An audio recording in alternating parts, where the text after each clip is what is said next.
예, 나중에 뵙겠습니다. 예.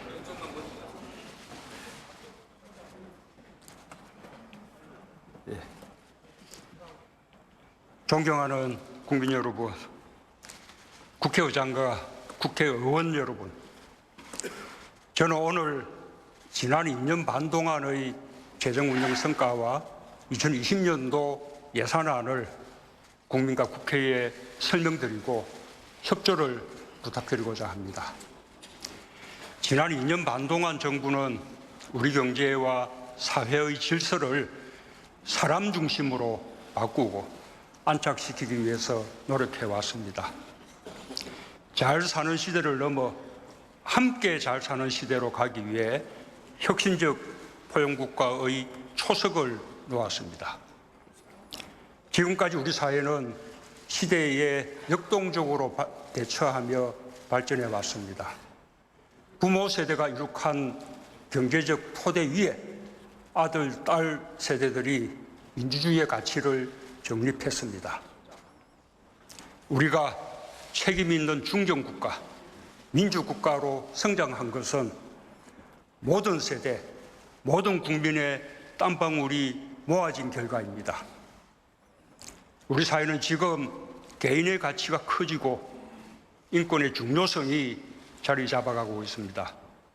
모든 사람의 노력을 보장하는 공정한 사회를 추구하고 있습니다.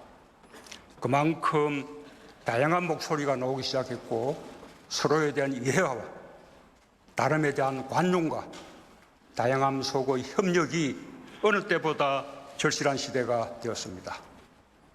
지금은 우리가 가야 할 목표에 대해 다시 한번 마음을 모을 때입니다. 수십 년 동안 못해왔던 우리 소재, 부품, 장비 산업의 국산화와 수입 다변화에서 불과 100일 만에 의미 있는 성과가 나타나고 있습니다. 대기업이 중소기업에 먼저 손을 내밀어 함께 맞잡았고 국민들의 응원으로 잠재되어 있던 우리 과학기술이 기지개를 켰습니다. 새로운 시도는 낯설고 두려울 수 있지만 우리의 의지가 모아지면 무엇이든 해낼 수 있다는 것을 우리는 확인했습니다.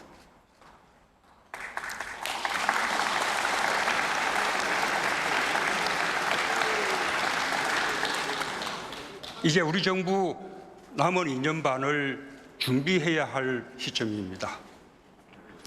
혁신적이고 포용적이고 공정하고 평화적인 경제로 함께 잘 사는 나라를 만드는 것이 우리가 가야 할 길이라고 믿습니다.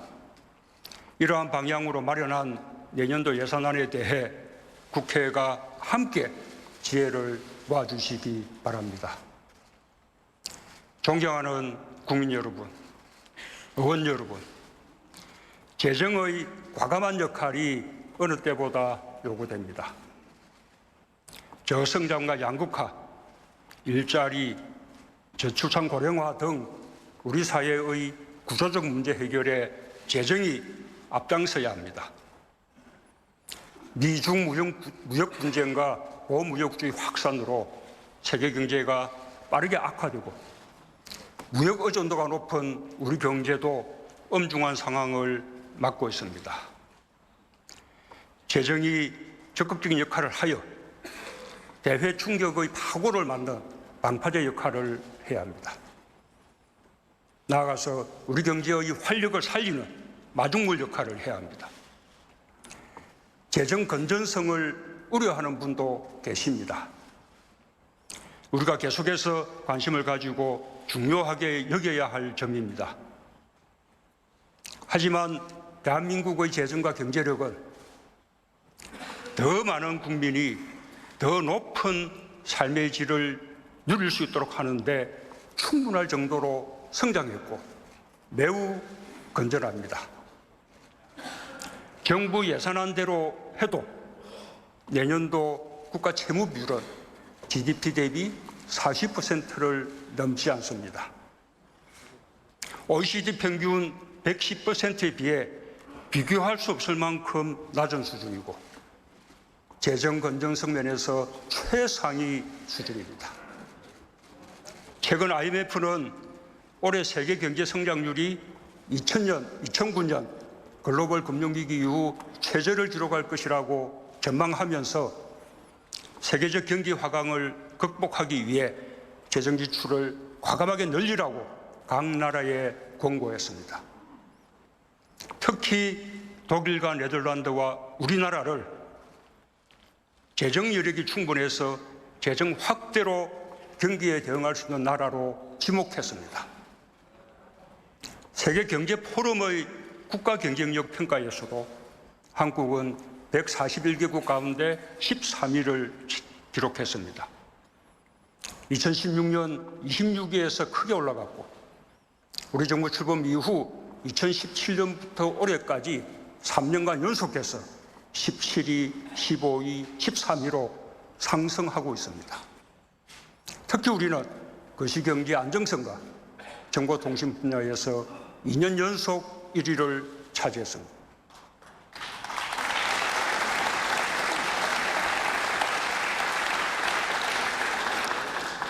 또한 3대 국제신용평가기관 모두 한국의 국가신용등급을 일본, 중국보다 높게 유지하고 있습니다. 우리 경제의 견실함은 우리 자신들보다도 오히려 세계에서 높이 평가하고 있는 것입니다. 우리 정부는 최근 2년간 세수 호조로 국채 발행 규모를 당초 계획보다 28조 원 축소하여 재정 여력을 비축했습니다. 내년도 적자 국채 발행 한도를 26조 원 늘리는 것도 이미 비축한 재정 여력의 범위 아니라는 말씀을 드립니다. 지난 2년 반 동안 재정의 많은 역할로 혁신적 포용국가의 초석을 놓았습니다. 재정이 마중물이 되었고 민간이 확산시켰습니다. 그러나 이제 겨우 정책의 성과가 나타나기 시작했을 뿐입니다. 우리 경제가 대외 파고를 넘어 활력을 되찾고 국민들께서도 삶이 나아졌다고 체감할 때까지 재정의 역할은 계속되어야 합니다. 우리가 지금 제대로 대응하지 않으면 머지않은 미래에 더 큰 비용을 치르게 될 것입니다. 내년도 확장 예산이 선택이 아닌 필수인 이유입니다.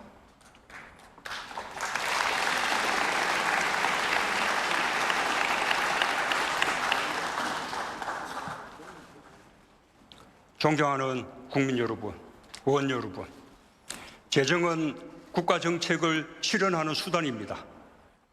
특히 예산안과 세법 개정안에는 우리 사회가 가야 할 방향과 목표가 담겨 있습니다.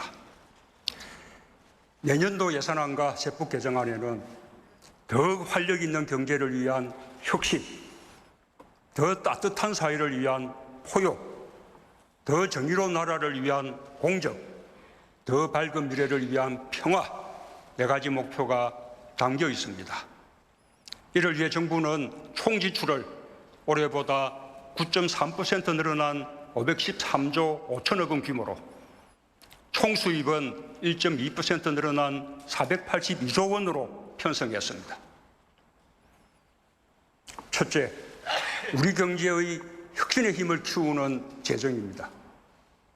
4차 산업혁명 시대 혁신의 힘은 땅속에 매장된 유전보다 가치가 큽니다. 혁신 역량이 곧 국가 경쟁력의 핵심입니다. 창의를 북돋고 도전을 응원하며 실패를 두려워하지 않는 열정에 의해 미래의 성장 동력이 만들어집니다. 전 세계가 혁신의 힘을 키우기 위해 총성 없는 전쟁을 치르고 있는 것도 이 때문입니다. 지난 2년 반 동안 정부는 혁신을 응원하는 창업국가를 국정과제로 삼고 신성장 산업 전략, 제2벤처붐 확산 전략, 수소경제 로드맵, 혁신금융 비전 등을 추진하며 혁신 역량을 키우기 위해 투자해왔습니다. 그 결과 혁신의 힘이 살아나고 있습니다. 지난해 신규 벤처 투자가 사상 최대치인 3조 4천억 원에 달했고 올해도 4조 원에 이를 것으로 예상됩니다. 신설법인 수도 지난해 10만 개를 돌파했고 올해 더 늘고 있습니다. 유니콘 기업 수도 2016년 2개에서 올해 9개로 늘어 세계 6위를 기록했습니다. 새로운 도전을 향한 혁신의 분위기가 확산되고 있습니다.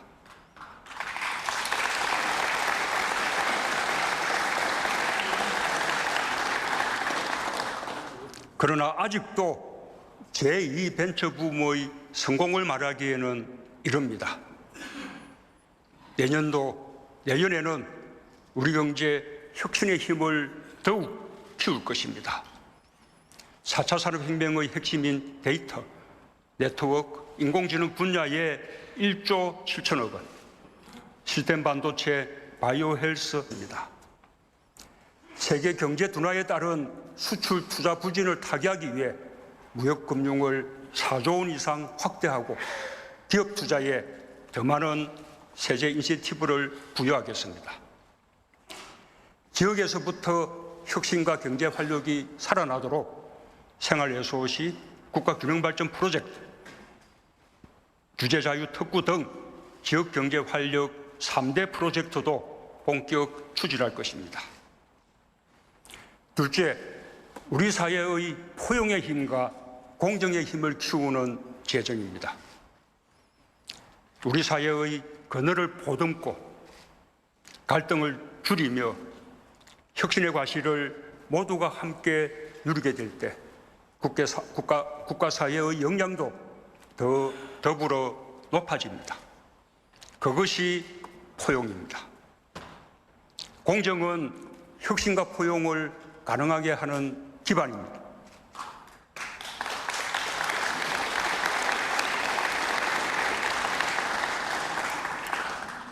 정부는 취약계층에 대한 사회안전망을 강화하고 청년, 여성, 신중년에 대한 맞춤형 일자리를 확대하는 등 포용국가 기반을 마련하는 데 아낌없이 투자해 왔습니다. 그 결과 포용의 힘이 곳곳에 닿고 있습니다.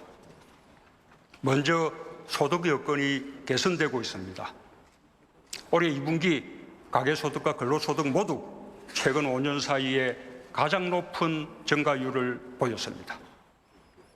특히 고령화의 영향으로 계속 떨어져서 걱정이던 1분위 계층의 소득이 증가로 전환되었습니다. 근로장려금 확대 등의 정책 효과로 1분위와 2분위 계층의 소득이 더욱 개선되기를 기대합니다. 일자리도 회복세를 지속하고 있습니다.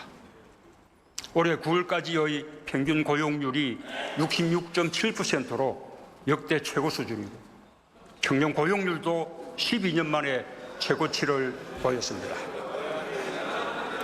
8월과 9월 취업자 수가 45만 명과 34만 명 넘게 증가하여 연간 취업자 수가 목표치 15만 명을 크게 웃도는 20만 명대 중반이 될 것으로 전망됩니다.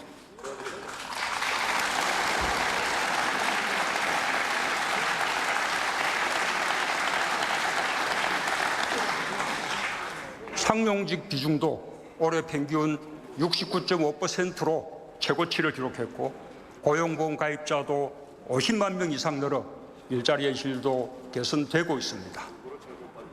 그러나 아직도 더 많은 노력이 필요합니다. 일자리의 질이 더 좋아져야 하고 제조업과 40대의 고용 하락을 막아야 합니다. 우리 사회의 포용의 힘과 공정의 힘을 더욱 키워야 합니다. 먼저 사회 안전망을 더욱 촘촘히 보강하겠습니다. 기초생활보장제도의 사각지대를 줄여 7만 9천 가구가 추가로 기초생활보장의 혜택을 받고 고용보험을 받지 못하는 구직자 20만 명에게 한국형 실업부조로 구직촉진수당과 취업지원 서비스를 지원하는 국민취업지원제도를 본격 시행하겠습니다. 교육의 공정성과 포용성을 높이기 위해 올해 고3부터 시작한 고교 무상교육을 내년에는 고2까지 확대하고 내후년에는 전 학년에 적용하여 고교 무상 교육을 완성하겠습니다.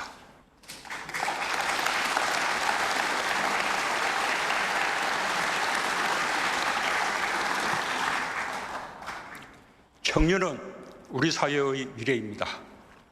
청년 임대주택 29,000호를 공급하고 청년청 추가고용장려금과 청년 내일 체험 공제를 더욱 확대하겠습니다. 여성의 사회 참여가 높아질수록 사회는 더욱 성숙하고 발전합니다. 고령화의 대안이기도 합니다. 경력 단절 여성의 재취업에 대해 소득세 감면 지원을 더 넓히겠습니다. 고령화 시대의 어르신은 더 오래 사회 발전의 동력이 되고 일하는 복지를 누릴 수 있어야 합니다. 어르신들의 좋은 일자리를 위해 더 많은 재정을 투입하겠습니다. 공익형 등 어르신 일자리도 13만 개 더해 74만 개로 늘리고 기간도 연장하겠습니다. 재정으로 단시간 일자리를 만든다는 비판이 있지만 일하는 복지가 더 낫다는 데는 의문의 여지가 없을 것입니다. 그와 함께 내년부터 저소득층 어르신 157만 명에 대해 추가로 기초연금을 30만 원으로 인상하겠습니다.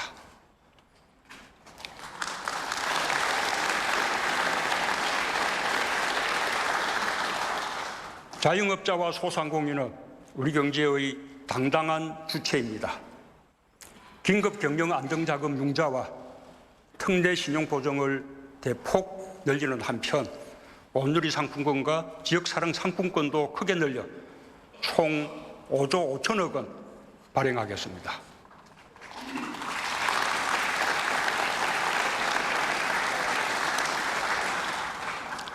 셋째, 우리 미래 평화의 힘을 키우는 재정입니다.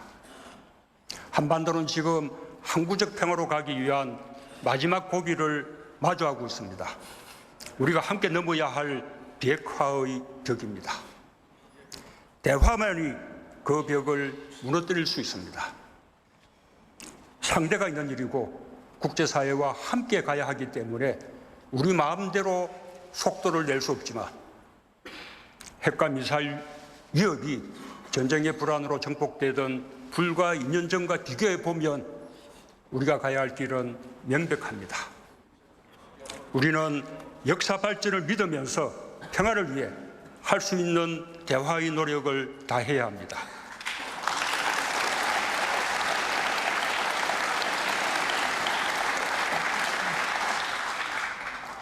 우리의 운명을 남에게 맡기지 않고 우리 스스로 결정하기 위해 반드시 필요한 것이 강한 안보입니다. 지금 우리의 안보 중점은 대북 억지력이지만 언젠가 통일이 된다 해도 열강 속에서 당당한 주권 국가가 되기 위해선 강한 안보 능력을 갖춰야 합니다.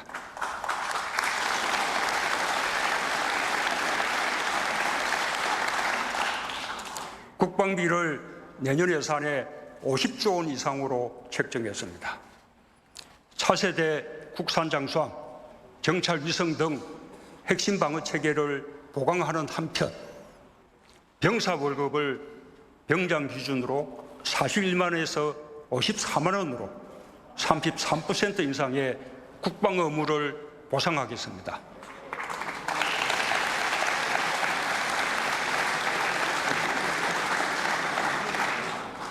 국제사회에 책임 있는 역할을 다하고 지지와 협력을 넓혀가기 위해서도 최선을 다하겠습니다. 공공외교와 ODA 예산을 대폭 늘려 평화와 개발의 선순환, 지속가능한 성장을 지원하겠습니다. 특히 4대 강국과 신남방, 신북방과 같은 전략지역을 중심으로 집중 정액하겠습니다. 한반도의 평화가 정착되면 우리 경제는 새로운 기회를 맞게 될 것입니다. 남북 간 철도와 도로를 연결하고 경제, 문화, 인적 교류를 더욱 확대하는 등 한반도 평화와 경제 협력이 선순환하는 평화경제 기반 구축에도 힘쓰겠습니다.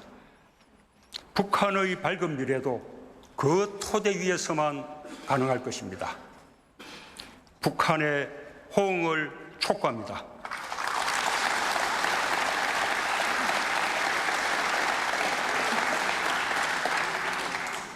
존경하는 국민 여러분, 국민의 다양한 목소리를 엄중한 마음으로 들었습니다. 공정과 개혁에 대한 국민의 열망을 다시 한번 절감했습니다. 정부는 그동안 우리 사회에 만연한 특권과 반칙, 불공정을 없애기 위해 노력해왔지만 국민의 요구는 그보다 훨씬 높았습니다. 국민의 요구는 제도에 내재된 합법적인 불공정과 특권까지 근본적으로 바꿔내자는 것이었습니다. 사회주도층일수록 더 높은 공정성을 발휘하라는 것이었습니다.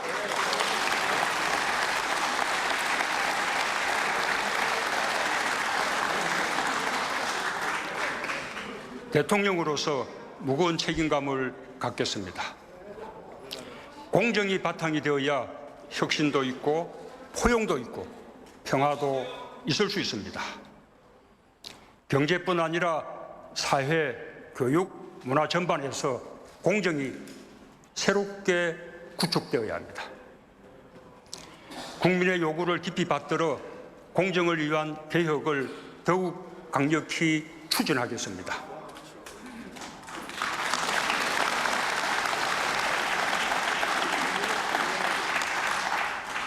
공정사회를 향한 반부패 정책 협의회를 중심으로 공정이 우리 사회에 뿌리 내리도록 새로운 각오로 임할 것입니다.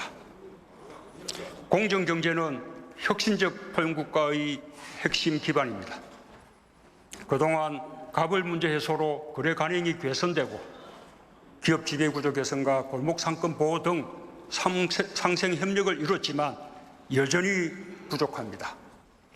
상부부가 공정거래법, 하도급 거래공정화법, 금융소비자보호법 등 공정경제 관련 법안 통과에 힘쓰며 현장에서 공정경제의 성과가 체감되도록 더욱 노력하겠습니다.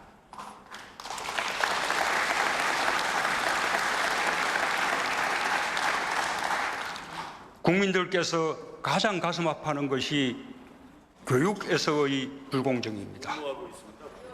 최근 시작한 학생부 종합 전형 전면 실태 조사를 엄정하게 추진하고 고교 서열화 해소를 위한 방안도 강구할 것입니다. 정시 비중 상향을 포함한 입시제도 개편안도 마련하겠습니다.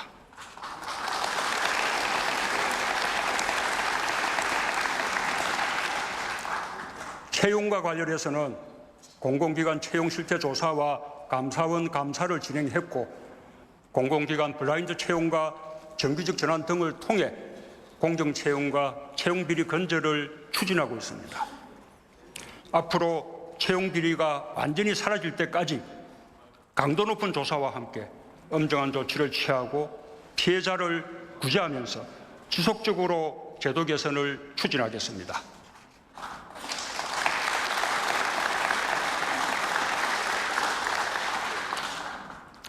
탈세, 병력, 직장 내 차별 등 국민의 삶 속에 존재하는 모든 불공정을 과감하게 개선하여 국민의 기대에 부응하겠습니다. 존경하는 국민 여러분, 의원 여러분, 최근 다양한 의견 속에서도 국민의 뜻이 하나로 수렴하는 부분은 검찰 개혁이 시급하다는 점입니다. 어떤 기관도 국민 위에 존재할 수는 없습니다.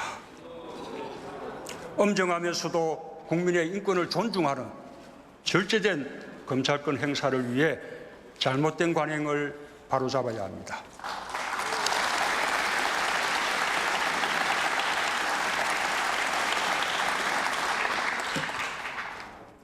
지난주 정부는 법 개정 없이 정부가 할 수 있는 검찰개혁 방안을 국민께 이미 보고드렸습니다. 심야조사와 부당한 별건 수사 금지 등을 포함한 인권보호 수사 규칙과 수사 과정에서의 인권 침해를 방지하기 위한 형사사건 공개 금지에 관한 규정도 10월 안에 제정하겠습니다. 검찰에 대한 실효성 있는 감찰과 공평한 인사 등 검찰이 더 이상 무소불위의 권력이 아니라 국민을 위한 기관이라는 평가를 받을 수 있을 때까지 개혁을 멈추지 않겠습니다. 국민들뿐 아니라 대다수 검사들도 바람하지 않는 검찰의 모습이라고 믿습니다.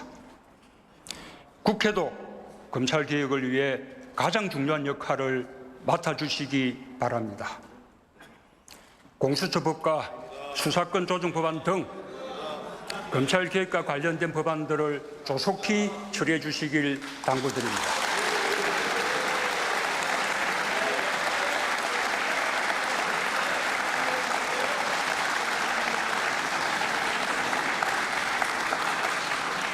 공수처의 필요성에 대해 이견도 있지만 검찰 내부의 비리에 대해 지난날처럼 검찰이 스스로 엄정한 문책을 하지 않을 경우 우리에게 어떤 대안이 있는지 묻고 싶습니다. 공수처는 대통령의 친인척과 특수관계자를 비롯한 권력형 비리에 대한 특별사정기구로서도 의미가 매우 큽니다.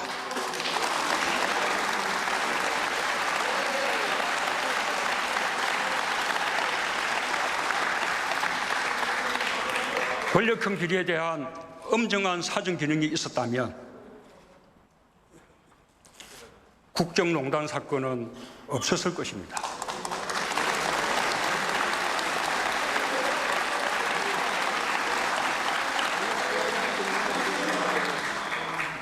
공수처법은 우리 정부부터 시작해서 고위공직자들을 더 긴장시키고 보다 청렴하고 건강하게 만드는 역할을 하게 될 것입니다.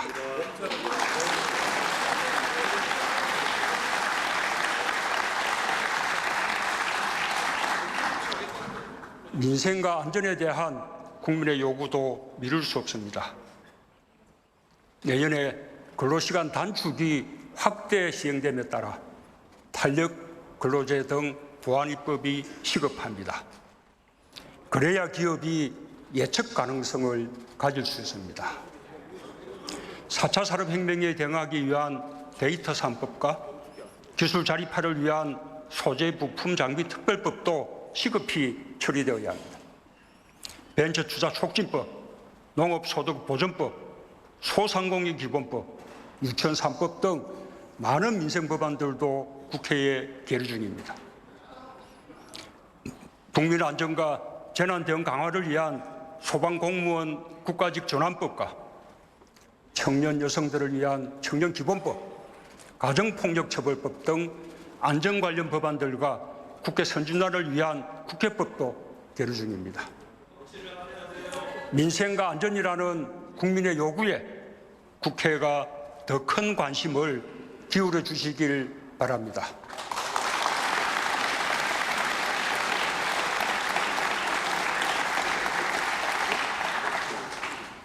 최근 야당에서 입시제도, 공공기관 채용, 승진, 낙하산 인사, 노조의 고용세서, 병역, 납세제도 개혁, 대중소기업 공정거래, 비정규직의 정규직 전환, 부동산 문제 해결 등 공정과 관련한 다양한 의제를 제시했습니다.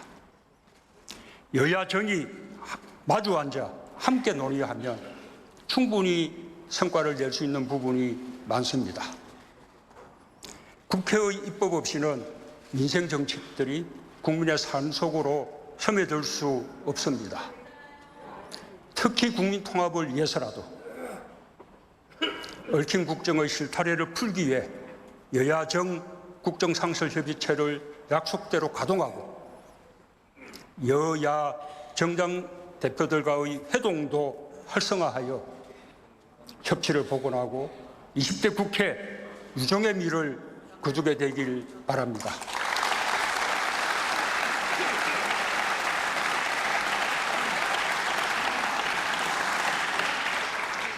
존경하는 국민 여러분, 국회의장과 국회의원 여러분, 저는 함께 잘 사는 대한민국을 생각합니다. 우리 모두가 함께 노력해 이뤄낸 성과를 더욱 발전시켜 나가야 합니다. 보수적인 생각과 진보적인 생각이 실용적으로 조화를 이루어야 새로운 시대로 갈 수 있을 것입니다. 정치는 항상 국민을 두려워해야 한다고 믿습니다. 저 자신부터 다른 생각을 가진 분들의 의견을 경청하고 같은 생각을 가진 분들과 함께 스스로를 성찰하겠습니다.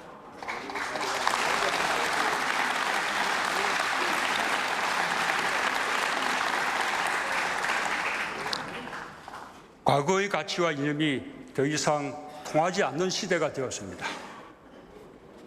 어떤 일은 과감하게 밀어붙여야 하고 아쉽지만 다음으로 미루거나 속도를 조절해야 할 일도 있습니다. 제때에 맞는 판단을 위해 함께 의논하고 협력해야 합니다. 더 많이, 더 자주 국민의 소리를 듣고 국회와 함께 하고 싶습니다.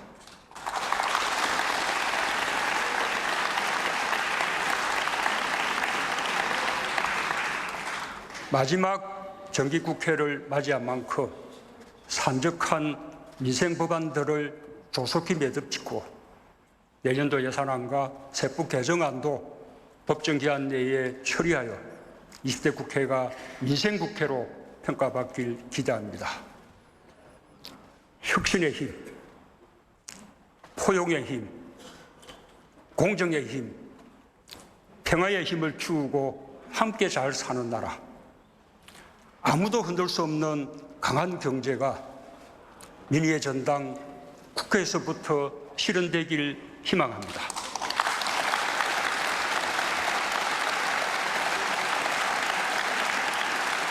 감사합니다.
네, 문재인 대통령의 네 번째 시정연설을 들어보셨습니다.